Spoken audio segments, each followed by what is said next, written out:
Good morning guys! So magbe-breakfast tayo. Ang breakfast natin for today's video is Lipton Yellow Label. So, charan!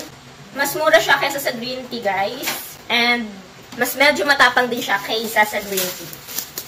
Pero masarap siya. Lalo na kung lalagyan nyo ng sweetener. Ito pala yung ginagamit kong sweetener, si Equal Gold No Calorie Sweetener. O, saan ka pa, diba?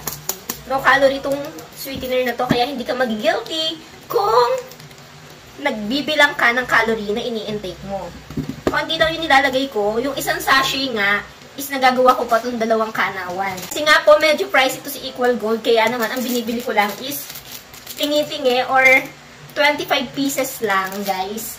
Kasi yung isang box nito, medyo pricey. So, ayan, dahil medyo matapang nga ito si Yellow Label or Black Tea. Hindi ko na siya binababad ng 1 minuto. Sablit lang talaga. Kasi makulay na rin siya. Ayan. Kung gusto nyo nga nitong Yellow Label Lipton and Equal Gold, ilalagay ko na nga lang ho ang link sa Yellow Basket o di kaya naman ho ay sa comment section. Yun lang po. Thank you for watching. Kuting-ting mainit pa. Maya pag medyo malamig na.